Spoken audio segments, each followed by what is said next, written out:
अस्सलामुअलैकुम वरहमतुल्लाहि वबरकातुहू। कैसे हैं आप सब। आज हम बहुत इम्पोर्टेंट क्वेश्चन करने वाले हैं, वो है चॉसर्स आर्ट ऑफ करेक्टराइजेशन। बहुत इम्पोर्टेंट है, बेहद इम्पोर्टेंट। ये लाजमी आता है, कोई भी यूनिवर्सिटी इसको स्किप नहीं करती। इसको सीखना बहुत ज़रूरी है कि चॉसर्स नरेटिव क्या है, उसका आर्ट ऑफ करेक्टराइजेशन क्या है। बहुत सारी यूनिवर्सिटीज़ में इसको पूछा गया है और इसको आज हम बहुत डिटेल से करेंगे। अगर इसका हम पार्ट 2 भी करेंगे, अगर मैं इसको यहाँ कंप्लीट ना कर सकी इस वीडियो में, तो हम इसका पार्ट 2 भी करेंगे। आइए हम शुरू करते हैं। इसको सबसे पहले आपने किसी भी क्वेश्चन को करने से पहले आपने राइटर के लिए तमीद ज़रूर बांधनी होती है। ऐसा नहीं होता कि आप राइटर के लिए तमीद ना बांधें। उसकी पैदाइश और ये सब कुछ नहीं, उसका वर्क कैसा है, उसकी उस एज में उसने वर्क कैसा बयान किया है, उसने उस एज को कैसे बयान किया है, ये सब कुछ आपने उसकी मतलब कि तारीफ़। तमीद मीन्स होता है तारीफ़। जैसे हम कोई भी शायर का शेर पकड़ते हैं तो हम सबसे पहले क्या करते हैं, फ़ौरन से शेर की शायरी तो नहीं शुरू कर देते। सबसे पहले हमें तमीद तो बांधनी ही पड़ती है, मतलब कि उसकी तारीफ़ शायर की करनी पड़ती है। हर और लेवल बिग हो जाए, मास्टर्स के लेवल में आप ज़रूरी नहीं है कि आप, कुछ यूनिवर्सिटीज़ ऐसी हैं कि जहाँ आपको डेट्स वगैरह हर चीज़ याद रखनी पड़ती है।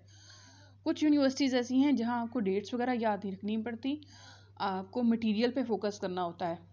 आपके क्वेश्चन का मटेरियल कैसा है, आप कैसे क्वेश्चन को टैकल करते हैं, कैसे अगर फॉर एग्जांपल अगर हमारे पास चौसर है और तो आप चौसर के बारे में कैसे बयान करते हैं, चौसर के वर्क को कैसे क्रिटिक करते हैं आप उस क्वेश्चन में। ठीक है, आज हम करेंगे चॉसर्स आर्ट ऑफ करेक्टराइजेशन। सबसे पहले हम एज़ यूजुअल चौसर के बारे में कि उसने काम कैसे किया, एक बहुत इम्पॉर्टेंट लाइन जो आप नोट भी कर लें, concentrated brilliance and briefness in characterisation is the soul of Chaucer's poetry. कि बहुत ही खूबसूरती से और बहुत ही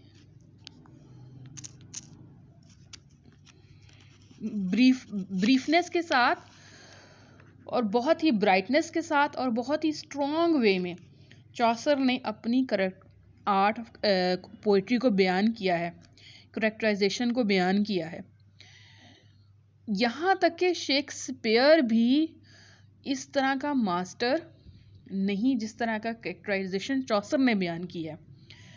Like Shakespeare, Chaucer's characters are three-dimensional, having length, breadth and depth.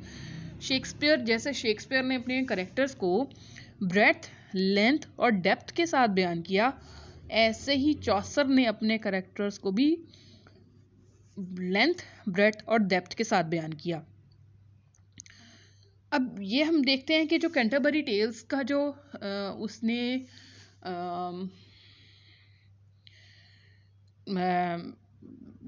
देखा है, लिखा है, वो कहाँ से बोरो किया उसने, वो एक इटालियन राइटर से उसने बोरो किया है, लेकिन उसने उसको ओरिजिनल और यूनिक वे में बयान किया है। चौसर ने उसको उस बोकाशियो जो इटालियन राइटर था उससे भी ज़्यादा बेहतर तरीके से और अंदाज में बयान किया है।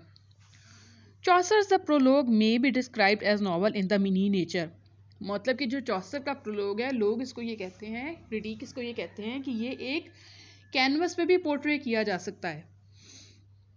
जैसा कि ब्लेक कहता है, the characters of Chaucer's pilgrims are the characters which compose all ages and nation. जो ब्लेक कहता है उसके बारे में कि करेक्टर्स जो चौसर के हैं सॉरी, उसने उसको तमाम एजेस और नेशन को सामने रख के बयान किया है। मतलब कि जितनी भी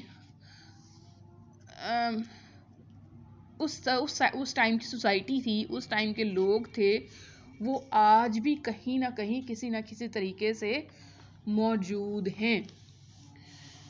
कैंटरबरी टेल्स, रिलीजियस इनोसेंस। क्या है कैंटरबरी टेल्स में?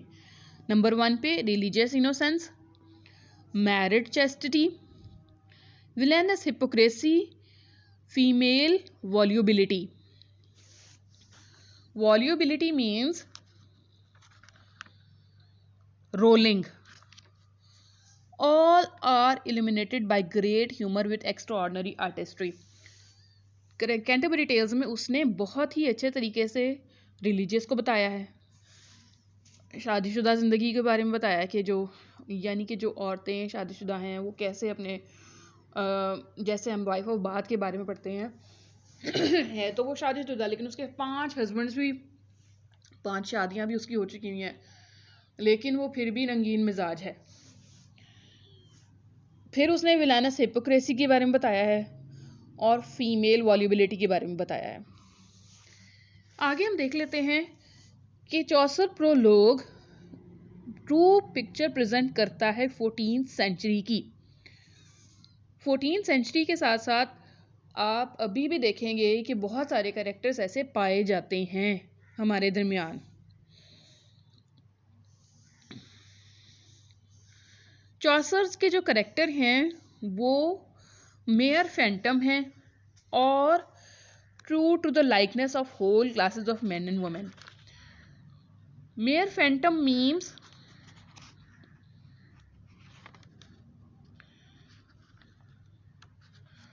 मतलब कि उसकी इमेजिनेशन इतनी ज़्यादा स्ट्रॉन्ग है कि वो आज भी इस सोसाइटी में पाए जाते हैं।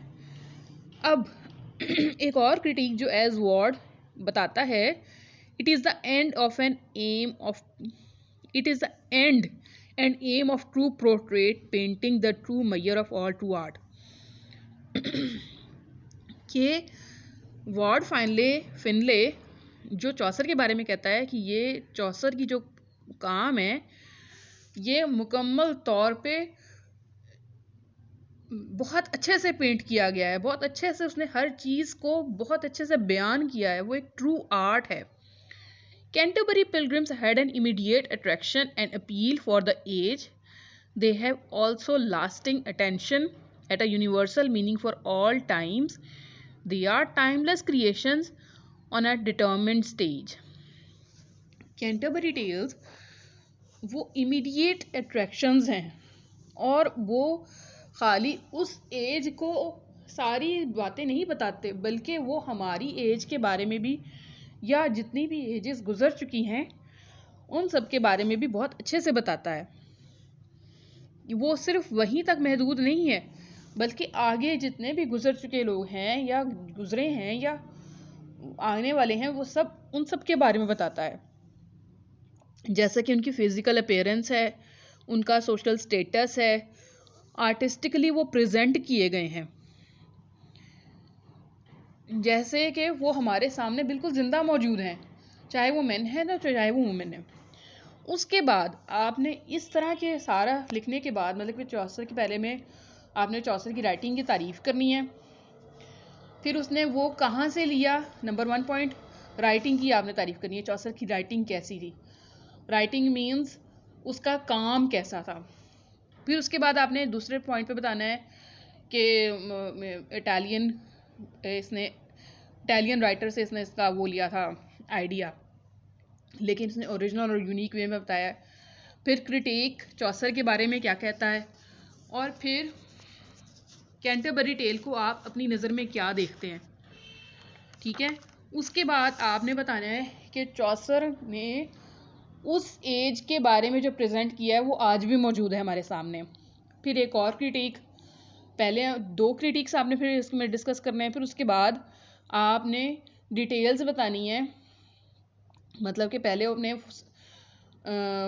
उन सब कैरेक्टर्स की डिटेल्स बताने से पहले आपने उनके बारे में छोटी सी लाइन लिखनी है या छोटा सा पैरा लिखना है कि उनकी फिजिकल अपीयरेंस, सोशल स्टेटस और आर्टिस्टिकली पेंटेड चौसर ने उनको किया है। अब नेक्स्ट आपने बताना है मतलब कि उनके कलर, ड्रेसेस वगैरह, अपीयरेंसेस वगैरह। अब आपने वो सारे करेक्टर्स जो आपने पढ़े हैं, कितने वो करेक्टर्स हैं,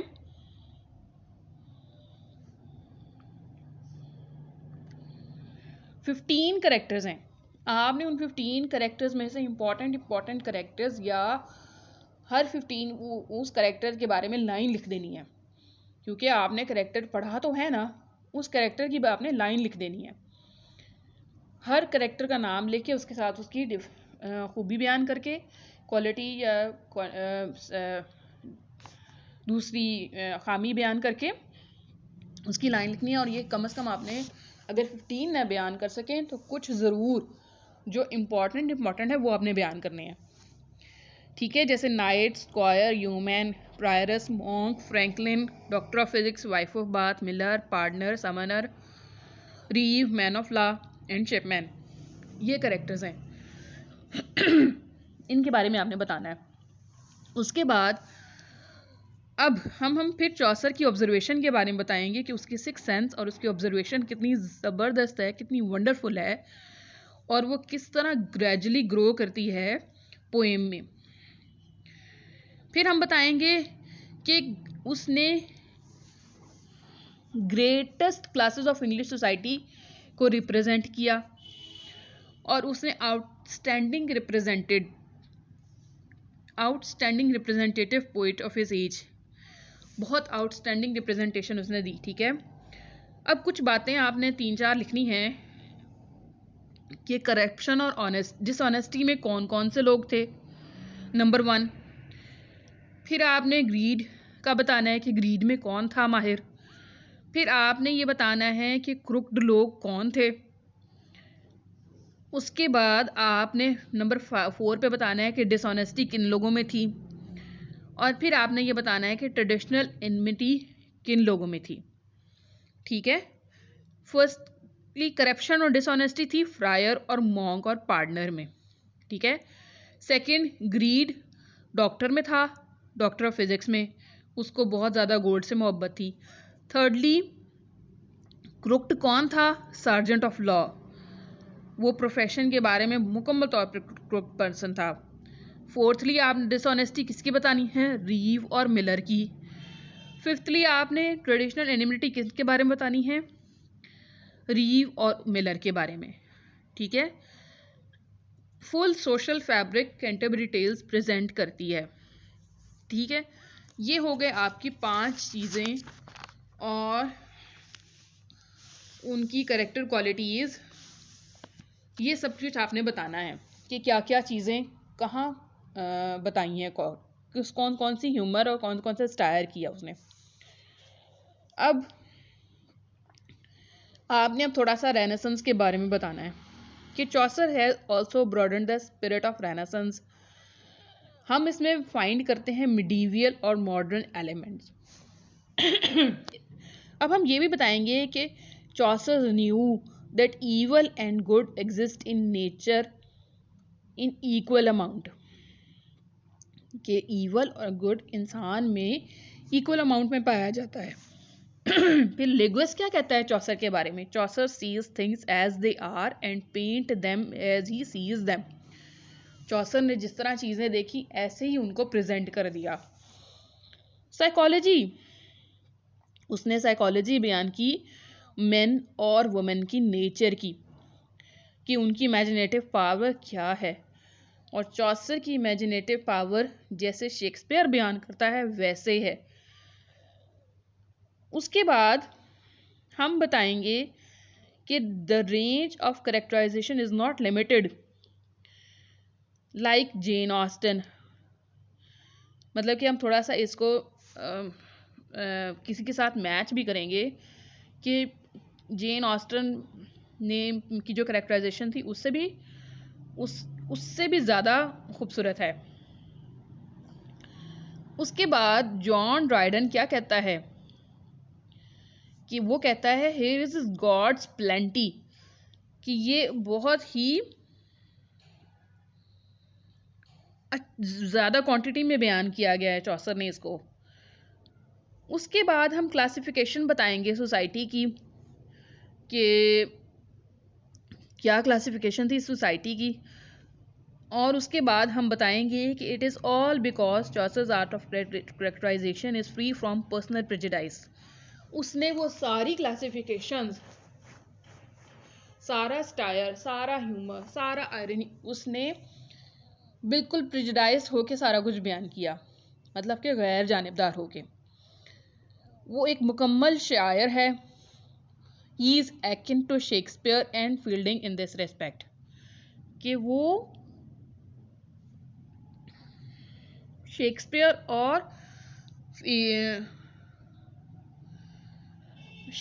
और फील्डिंग से बिल्कुल थोड़ा मुख्तलिफ है, पैरेलल है। अब उसका करेक्टराइजेशन हम किस तरह डिवाइड कर सकते हैं, इसी क्वेश्चन में हम दिखाएंगे कि डिस्क्रिप्टिव डिवाइस, ड्रामेटिक डिवाइस और लिटरेरी डिवाइस के through. They are all with us, मतलब कि वो सारे कैरेक्टर्स आज भी हमारे दरमियान नेम चेंजिंग के साथ मौजूद हैं। उसके बाद में हम कंक्लूड करेंगे J.R. हल्बर्ट के कोट के साथ। Chaucer's characters in the prologue to the Canterbury Tales are just like pictures hanging on the wall of an art gallery to enchant visitors with their successful reflection of actual life। कि चॉसर्स का जो character हैं वो Canterbury Tales में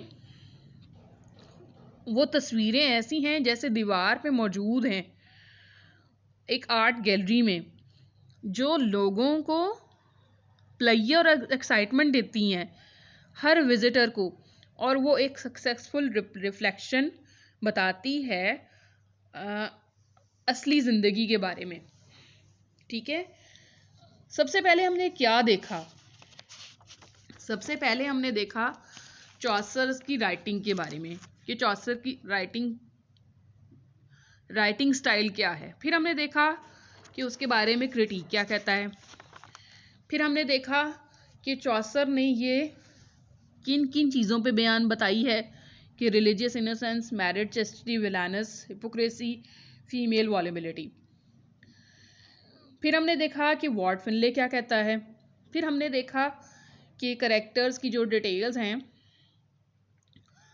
कि कौन कौन से करेक्टर्स सोशल और फिजिकल अपीयरेंस और कलर और ड्रेसेस, अपीयरेंस, फ्लैशेस, हर तरह की उसने बयान किया। फिर हम उन करेक्टर्स को बयान करेंगे। आपने 6 से 7 या 6 to 8 करेक्टर्स बयान कर दिएगा। फिर हम चौसर की ऑब्जर्वेशन के बारे में बताएंगे, और फिर हम बताएंगे कि वो ग्रेट रिप्रेजेंटर है इंग्लिश सोसाइटी का। उसके बाद हम 5 चीज़ें आपने बयान करनी हैं, कि corruption, greed, crooked, dishonesty, traditional enmity, लोगों उनमें कौन कौन सी थी, वो उनमें से कौन कौन से करेक्टर्स इनमें फिट आते हैं, वो आपने बताना है। उसके बाद फिर आपने बताना है कि चॉसर्स का ब्रॉड माइंड व्यू, ब्रॉडेंड है उसका माइंड रेनेसेंस के स्पिरिट के साथ। फिर लेगुइस उसके बारे में क्या कहता है। फिर आपने उसकी साइकोलॉजी के बारे में बताना है, ह्यूमन साइकोलॉजी के बारे में। उसके बाद आपने